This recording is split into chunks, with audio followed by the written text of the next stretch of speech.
ರಾಮಾನುಜದಯಾ ಪಾತ್ರಂ ಜ್ಞಾನವೈರಾಗ್ಯಭೂಷಣಂ ಶ್ರೀಮದ್ವೆಂಕಟನಾಥಾರ್ಯಂ ವಂದೇ ವೇದಾಂತದೇಶಿಕಂ. ಹರಿ ಓಂ. ಶ್ರೀ ಪಾದುಕಾ ಸಹಸ್ರ ಪದ್ಯ 45 ಪ್ರಭಾವ ಪದ್ಧತಿಗೆ 15. ನಾನು ವಸುಧಾ. ಎಲ್ಲರಿಗೂ ನಮಸ್ಕಾರ. ಈ ದಿನದ ಪದ್ಯ ಹೀಗಿದೆ. ಸಕೃದಪಿ ಕಿಲ ಮೂರ್ಧ್ನಾ ಶಾರ್ಂಗಿಣಃ ಪಾದುಕೆ ತ್ವಾಂ ಮನುಜಮನುವ ಹಂತಂ ದೇಹ ಬಂಧವ್ಯಪಾಯೇ ಉಪಚರತಿ ಯಥಾರ್ಹಂ ದೇವವರ್ಗಸ್ತದೀಯಃ ಸತು ನಿಯಮಿತ ಭೃತ್ಯೋ ಜೋಷಮಾಸ್ತೆ ಕೃತಾಂತಃ. ಹೊರನೋಟಕ್ಕೆ ತುಂಬ ಸರಳವಾದ ಪದ್ಯವಾದರೂ ಆಂತರ್ಯದಲ್ಲಿ ವೇದ, ಉಪನಿಷತ್ತು, ಬದುಕಿನ ನೇರ ದಾರಿ, ವಕ್ರಗತಿಗಳು ಎಲ್ಲವನ್ನೂ ಒಳಗೊಂಡ ಕ್ಲಿಷ್ಟವಾದ ಪದ್ಯ. ಬನ್ನಿ, ಈ ಪದ್ಯ ಏನು ಹೇಳುತ್ತೋ ನೋಡೋಣ. ವಿಷ್ಣುವಿನ ಪಾದರಕ್ಷೆಯೇ ನಿನ್ನನ್ನು ತಲೆಯಲ್ಲಿ ಒಂದು ಸಲವಾದರೂ ಧರಿಸುವ ಮನುಷ್ಯನನ್ನು ಅವನ ಶರೀರ ನಾಶವಾಗುವ ಸಮಯದಲ್ಲಿ ನಿನ್ನದಾದ ದೇವತೆಗಳ ಸಮೂಹವು ತಕ್ಕ ರೀತಿಯಲ್ಲಿ ಉಪಚಾರ ಮಾಡುತ್ತಾರೆ. ಆ ವೇಳೆಯಲ್ಲಿ ಆ ಯಮನಾದರೋ ತನ್ನ ಸೇವಕನನ್ನು ಅಡಗಿಸಿ ತಾನೂ ಸುಮ್ಮನಿರುವನಲ್ಲವೇ ಎಂದಿದ್ದಾರೆ ವೇದಾಂತ ದೇಶಿಕರು. ತಾತ್ಪರ್ಯ ಹೀಗೆಂದು ಹೇಳುತ್ತದೆ. ಮಹಾವಿಷ್ಣುವಿನ ಪಾದಕೆಗಳನ್ನು ಅಥವಾ ಶಟಾರಿಯನ್ನು ಒಂದು ಸಲವಾದರೂ ತಲೆಯ ಮೇಲೆ ಧರಿಸಿದವರನ್ನು ಭಗವಂತನ ಸೇವಕರಾದ ನಿತ್ಯ ಸೂರಿಗಳು ಪರಮಪದಕ್ಕೆ ಕೊಂಡೊಯ್ಯುತ್ತಾರೆ. ಯಮನಾಗಲಿ ಅವನ ಕಿಂಕರನಾಗಲಿ ಹತ್ತಿರವೂ ಸುಳಿಯುವುದಿಲ್ಲ. ಇದನ್ನು ವೇದ, ಇತಿಹಾಸ, ಪುರಾಣಗಳು ಹೇಳುತ್ತವೆ ಎಂದು ಹೇಳಿದ್ದಾರೆ. ಏನು, ಮರಣವಾದಾಗ ಯಮಕಿಂಕರರು ಎಳೆದೊಯ್ಯದೇ ಇರುವ ಮಾರ್ಗ ಇಷ್ಟು ಸರಳವೇ? ಪರಮಪದ ಇಷ್ಟು ಸುಲಭ ಸಾಧ್ಯವೇ? ಇಲ್ಲ ಎಂದು ನನಗೂ ಗೊತ್ತು, ನಿಮಗೂ ಗೊತ್ತು. ಹಾಗಾದರೆ ಜ್ಞಾನಿಗಳಾದ ವೇದಾಂತ ದೇಶಿಕರು ಹೀಗೇಕೆ ಹೇಳಿದರು? ಜ್ಞಾನ, ಭಕ್ತಿ, ವೈರಾಗ್ಯ, ಸತ್ಕರ್ಮ, ಶರಣಾಗತಿಗಳಿಲ್ಲದೆ ಮೋಕ್ಷ ದೊರೆಯುವುದಿಲ್ಲ. ಅದಕ್ಕಾಗಿ ಕರ್ಮಗಳನ್ನು ಆಚರಿಸುತ್ತಾ ಧರ್ಮದ ರೀತಿಯಲ್ಲಿ ಅರ್ಥಕಾಮಗಳನ್ನು ಗಳಿಸುತ್ತಾ ಮೋಕ್ಷದ ಹಾದಿಯನ್ನು ತುಳಿಯಬೇಕು. ವಿಷ್ಣುವಿನ ಪಾದರಕ್ಷೆಗಳನ್ನು ಅಥವಾ ನಮ್ಮಾಳ್ವರರಾದ ಶಟಾರಿಯನ್ನು ತಲೆಬಾಗಿ ತಲೆಯ ಮೇಲಿಟ್ಟುಕೊಳ್ಳುವುದು ಎಂದರೆ ಆ ಮಾರ್ಗಕ್ಕೆ ದಾರಿ ತೋರುವ ದೀಪವು ತಲೆಯಲ್ಲಿ ಹೊಕ್ಕಿದೆ ಎಂದರ್ಥ. ಭಗವದ್ ರಾಮಾನುಜರು ಹೀಗೆ ಹೇಳಿದ್ದಾರೆ.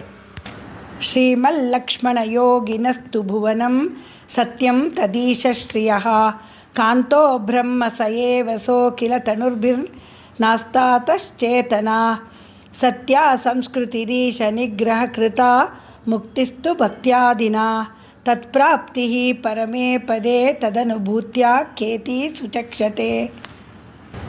ಈ ಪ್ರಪಂಚವು ಸತ್ಯವಾದುದು. ಪ್ರಪಂಚಕ್ಕೆ ಲಕ್ಷ್ಮೀನಾರಾಯಣನೇ ಅಧಿಪತಿ.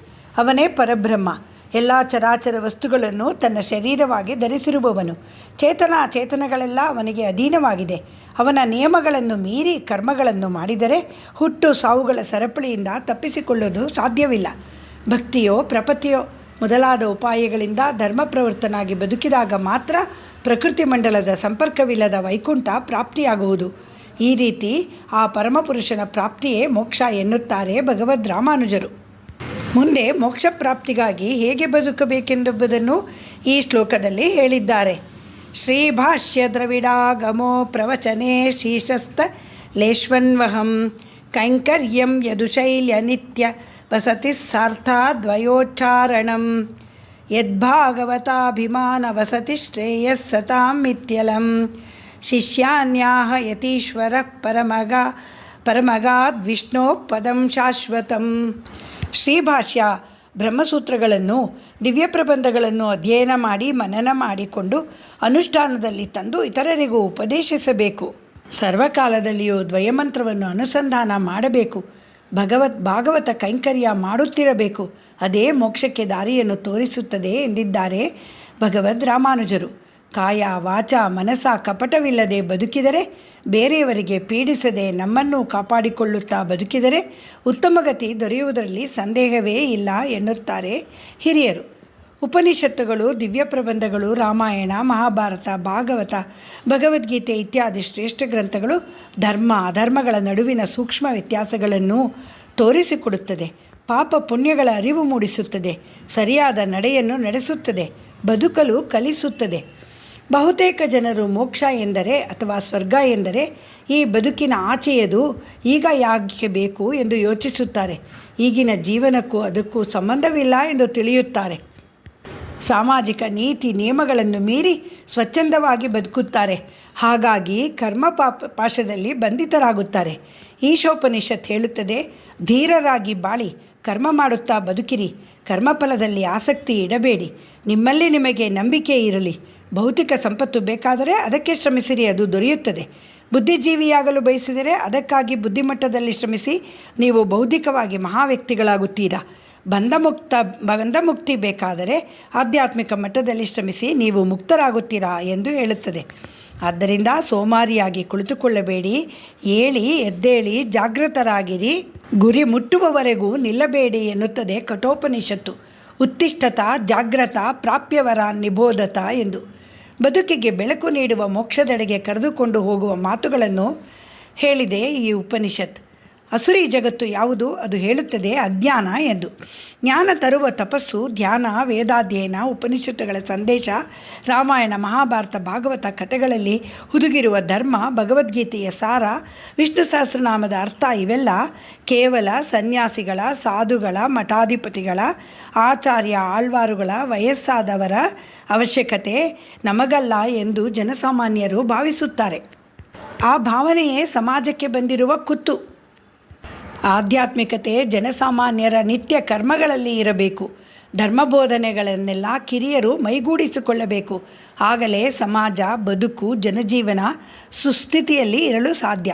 ಆದುದರಿಂದ ವೇದಾಂತ ದೇಶಿಕರು, ಬನ್ನಿ ವಿನಯದಿಂದ ತಲೆಬಾಗಿ ಶಟಾರಿಯನ್ನು, ವೇದವಿದಳಾದ ಪಾದುಕೆಯನ್ನು, ತಿರುವಾಮುಳಿಯ ನಮ್ಮಾಳ್ವಾರರನ್ನು ಒಂದು ಬಾರಿ ತಲೆಯ ಮೇಲಿರಿಸಿಕೊಳ್ಳೋಣ. ಸಾವೆಂಬ ಘಟ್ಟಕ್ಕೆ ಬಂದಾಗ ಯಮಕಿಂಕರರು, ಯಮನು ನಮ್ಮ ತಂಟೆಗೆ ಬರದೆ ಸುಮ್ಮನೆ ನಿಲ್ಲುತ್ತಾರೆ. ಕತ್ತಲೆಗೆ ಬೆಳಕಿನಲ್ಲೇನು ಕೆಲಸ? ಒಳ್ಳೆಯ ಬದುಕನ್ನು ಬದುಕಿರಿ ಎಂಬ ಸಂದೇಶ ನೀಡಿದ್ದಾರೆ ಶ್ರೀ ವೇದಾಂತ ದೇಶಿಕರು. ಅವರು ಹಾಗೆಯೇ ಬದುಕಿದರು. 101 ವರ್ಷಗಳ ಕಾಲ ಇದ್ದರು. ಚಿಕ್ಕ ವಯಸ್ಸಿಗೆ ಜ್ಞಾನ ಸಂಪಾದನೆ ಮಾಡಿದರು.